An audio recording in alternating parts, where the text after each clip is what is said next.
Merong dalawang employee na ang pangalan ay Matt at Kevin. Pareho silang binata at nagtatrabaho sa isang kumpanya. Si Matt ay isang manager. Si Kevin naman ay isang ordinaryong empleyado. Si Matt ay kumikita ng 50,000 pesos buwan-buwan, habang si Kevin ay kumikita lang ng 15,000 pesos. Mahilig mag-travel at gumala si Matt. Marami siyang lugar na napupuntahan taon-taon at palagi rin siyang updated sa mga bagong labas na gadgets. Wala siyang paki kung gumagastos siya ng katumbas sa kanyang income dahil meron siyang kasabihan na you only live once at gusto niyang mabigyan ng reward ang kanyang sarili. Si Kevin naman ay mahilig ding mag-travel pero konting lugar lang ang kanyang napupuntahan taon-taon dahil inuuna muna niya ang pag-iipon.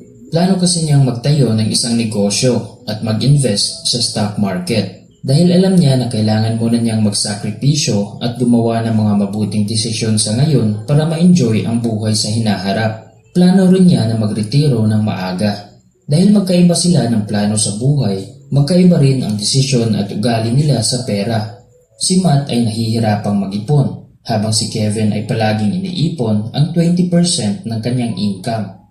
Paglipas ng 10 taon, nagna ang habit at desisyon nilang dalawa. Si Kevin ay meron ng negosyo at kumikita siya ng malaking halaga galing dito at ilang taon na lang ay kaya na niyang magretiro. Pero ang hindi magandang nangyari kay Matt ay naging lubog siya sa utang dahil kumuha siya ng bahay at bagong sasakyan at ang malaking percentage ng kanyang income ay sa utang na pupunta. Gawa nating halimbawa, masasabi nating malaking impact ang naibibigay ng ating ugali at desisyon sa resulta ng ating kapirahan. Ang pagkakaroon ng malaking income kapag hinaluan ng maling pag-uugali ay magbubunga ng financial stress. Ika nga ng ibinahagi ni Robert Kiyosaki sa kanyang libro na Rich Dad Poor Dad, "It's not how much money you make, but how much money you keep." Daig ng taong kumikita lang ng 15,000 pesos at merong naitatawid, ang taong kumikita ng 50,000 pesos pero walang naiipon. Karamihan sa mga taong nahihirapang mag-ipon at hindi makaalis sa kanilang utang ay kulang sa kaalaman kung paano i-manage ng maayos ang kanilang pera.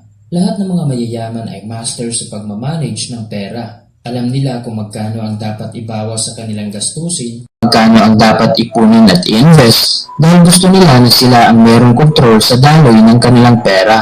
Totoo ang kasabihan na money can't buy happiness, pero mabibigyan ka naman ito ng proteksyon kung sakaling nagkaroon ka ng emergency. Kaya naman kung gusto mong maging in control sa daloy ng iyong pera at matutunan ang pag-manage, ibabahagi ko sa inyo ngayon ang 6 na tips sa tamang paghawak ng pera. Naniniwala ako na ang 6 na tips na ito ay mga pundasyon sa pagkakaroon ng disiplina sa pera at mabibigyan ka rin ito ng long-term skills na magagamit mo sa hinaharap.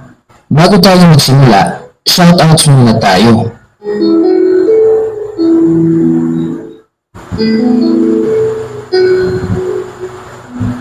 Maraming salamat sa patuloy na suporta dito sa aming channel. Tip number 1. Gumawa ka ng plano sa iyong pera. Ang pagkakaroon ng malaking sahod ay useless kung hindi ka marunong gumawa ng budget. Ang purpose ng pagbabudget ay hindi para maging kuripot o i-deprive ang iyong sarili sa mga bagay na gusto mo. Sa halip, ito ay para mabigyan mo ng magandang paroroonan ang iyong pera at ma-minimize ang iyong paggastos. Ang problema kasi ng iba sa atin ay paggastos lang ang alam at hindi na nila tinatanong ang kanilang sarili kung ginagamit ba nila ang kanilang pera sa mga mahahalagang bagay. Hinahayaan nila na mapunta ang kanilang pinaghirapang pera sa mga kumpanya at kinakalimutan na nilang bayaran ang kanilang sarili. Isang activity na magbibigay sa iyo ng ideya kung saan madalas dumadaloy ang iyong pera ay ang mag-track ng expenses. Sa loob ng isang buwan, ilista mo lahat ng iyong gastusin. Tapos tignan mo kung napupunta ba ito sa mga mahahalagang bagay o kailangan mo bang gumawa ng maliit na adjustment sa paggastos. Mahalagang matutunan mo ang paggawa ng budget dahil maiiwasan mo ang mag-overspend at matutulungan ka nitong maging aware sa iyong financial situation. Kung anong bahagi ng iyong kaperahan ang dapat gawa ng pagbabago, kung kailangan mo bang magbawas ng gastusin o maghanap ng ekstrang mapagkikitaan.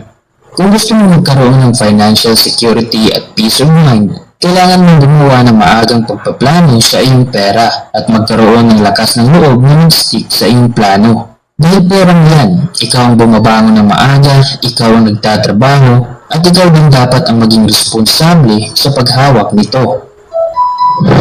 Tip number 2. Alisin mo ang iyong mga unnecessary expenses.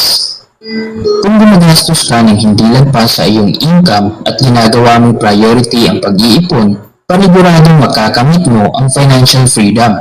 Malaking tulong ang naibibigay ng pagbabudget dahil mabibigyan ka nito ng awareness sa mga bagay na iyong pinagagastusan at madali mo rin matidetermine kung alin sa iyong expenses ang dapat tanggalin. Lahat tayo ay alam ang kahulugan ng wants at needs, pero iilan lang sa atin ang merong alam sa pinagkaiba ng dalawa. Kaya sa huli, majority ng ating pera ay napupunta sa wants at naisasakripisyo na natin ang mga bagay na dapat ay pinagtuunan natin ng pansin. Ika nga ang sinabi ni Warren Buffett, if you buy things you don't need, soon you will have to sell things you need. Para maiwasan mo ang ganitong pagkakamali, kailangan mong tingnan ng mabuti ang iyong budget at alisin lahat ng iyong mga unnecessary expenses. Gawin mo ng subscriptions na hindi mo nagagamit, madalas na pagkain sa labas, pag-o-online shopping, at iba pang mga gastusin na sumisira sa iyong budget. Sa halip na nasasayang mo ang iyong pera sa mga maliliit na bagay, subukan mong gawa ng adjustments ang iyong gastusin at ilipat ang pera na iyon sa iyong savings account. Sa ganyan paraan, nabibigyan mo ng disiplina ang iyong sarili sa paghawak ng pera, naging focus ka rin sa mga mahahalagang bagay at napapabilis mo ang pagdami ng iyong ipon. Tip number 3. Mag-ipon para sa emergency fund. Isa sa mga mahahalagang bagay na dapat mong matutunan at kailangan mong gawin ay ang paghandaan ang mga unexpected na pangyayari.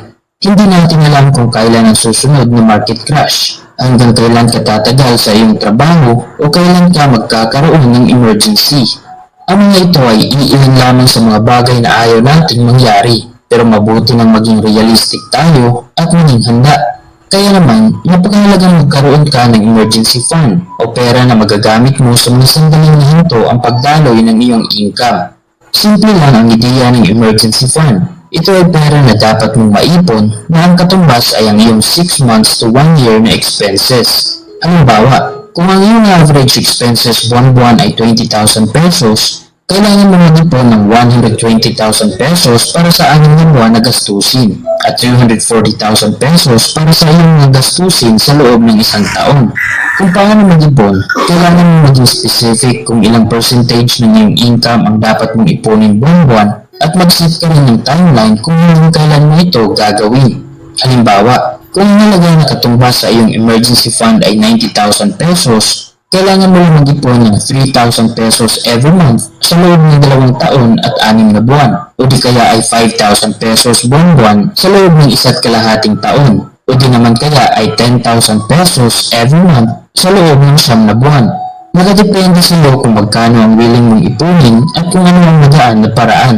Ang mahalaga ay meron ka ng nagawang mabuting plano sa iyong pera at nabibigyan mo rin ng disiplina ang iyong sarili upang gawin ang mga importanteng bagay. Tip number 4. I-increase mo ang iyong income. Kung gusto mo makapag-ipon ng mabilis, mabigyan ng solusyon ng kakulangan sa pera at makamit ang financial freedom, kailangan mo matutunan kung paano i-increase ang iyong income. Pwede magsimula ka ng side hustle, magbenta ng produkto online, magsimulang magnegosyo o maging affiliate ng isang kumpanya. Sa dami ng opportunity at options na nagkalat ngayon, hindi na imposible ang kumita ng ekstrang pera. Ang kailangan mo lang na gawin ay hanapin ang opportunity na nababagay sa iyong skills at kaalaman at gawin mo ang secondary source of income. Mahalaga ang mag-budget at magbawas ng mga unnecessary expenses. Pero kung ikaw ay nasa sitwasyon na wala ka nang mababawas sa iyong gastusin at kinukulang ka pa rin sa pera, alam mo na kung ano ang dapat na gawin. Wala kang problema sa paggastos. Ang tunay na problema ay kulang ang iyong income. Kaya ang bagong challenge ngayon ay kung paano madadagdagan ang income sa iyong unang trabaho.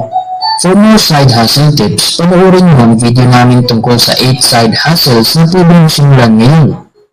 Bago tayo magpatuloy, nais kong ipaalam sa iyo na mamimigay kami ng 3 libro sa taong nag-iwan ng like, comment at nag-share ng video ito. Tingnan mo lang ang buong guidelines sa comment section. Tip number 5. Iwasan mo magkaroon ng utang. Malaking sira ang naidudulot sa iyong budget ang pagkakaroon ng utang. Sa katunayan, isa ito sa mga dahilan kung bakit marami ang naghihirap. Sa halip na meron silang naiipon, napupunta lang ang kanilang pera sa utang at interes nito. Hindi ka makakagawa ng pag-unlad sa iyong buhay kung ang cycle ng iyong kaperahan ay magtrabaho, tatanggap ng sahod, gagastos at magbayad ng utang. Kung wala ka pang utang ngayon, maganda yan. Magpatuloy ka lang sa pag-iipon at i-manage ng maayos ang iyong pera. Pero kung meron ka ng utang ngayon, gawin mong priority na mabayaran yan lahat. The more na malaki kasi ang iyong utang, marami kang miss na opportunity at posibleng maaapektuhan din ang iyong kalusugan. Dahil palagi kang nag-aalala kung paano mo mababayaran ang iyong utang at hindi ka na rin makapag-isip ng maayos. Merong sikat na kasabihan na we spend money we don't have on things we don't need to make impressions that don't matter. Ang utang ay nagpapalakas ng ating loob na mag-acquire ng mga bagay na hindi natin ma-afford. Kaya ang resulta, hindi na natin na ma-manage ng maayos ang ating income at nahihirapan na rin tayong makapag-ipon. Tip number 6. Magkaroon ng willingness na pag-aralan ang pera. Hindi mahalaga kung kumikita ka ng maliit o malaking halaga sa ngayon.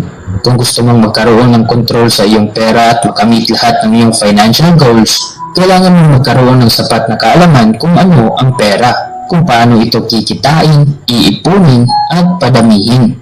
Of course, lahat tayo nakakaranas na ng pagkakamali sa ating pera. Pero ang bawat pagkakamali na yun ay opportunity na matuto at maging wais sa paggawa ng desisyon. Since hindi tinuturo sa eskwelahan kung paano maging wais sa paghawak ng iyong pera, nangangahulugan din yan na responsibilidad mo na matutunan at magkaroon ng kaalaman sa bagay na yan. Dahil isa sa mga katotohanan na dapat nating tanggapin ay halos lahat ng bagay na gusto nating makamit ay nangangailangan ng pera. Kaya kung wala kang alam kung paano gumagana ang pera at kung paano ito i-manage ng maayos, hindi ka rin makakagawa ng mabuting desisyon kung saan mo ito dapat gamitin. At posibleng magkakaroon ka pa ng malaking utang. Kung paano matuto sa paghawak ng iyong pera, subukan mong magbasa ng mga articles o basahin ang mga libro na nakafocus sa topic ng finance, tapos subukan mo rin i-apply lahat ng iyong mga natutunan at magpatuloy ka lang sa paggawa ng improvements. So in summary, ang anim na bagay na dapat mong tandaan tungkol sa tamang paghawak ng iyong pera ay number 1, gumawa ka ng plano sa iyong pera o matutong mag-budget. Number 2, alisin lahat ng gastusin na hindi mahalaga. Number 3, mag-ipon para sa iyong emergency fund. Number 4, i-increase mo ang iyong income. Number 5, iwasan mo magkaroon ng utang. At number 6, magkaroon ng willingness na pag-aralan ng pera. Sa topic na tinalakay natin ngayon, alin sa 6 na tips ang gusto mong gawin? Magbigay ka ng comment sa ibaba. Sana ay matutunan ka sa video natin ngayong araw. Huwag kalimutang mag-subscribe para lagi kang updated sa mga bagong videos namin. I-like, mag-comment at i-share mo na rin yung video nito sa iyong mga kaibigan. Maraming salamat sa panonood at sana ay magtagumpay ka.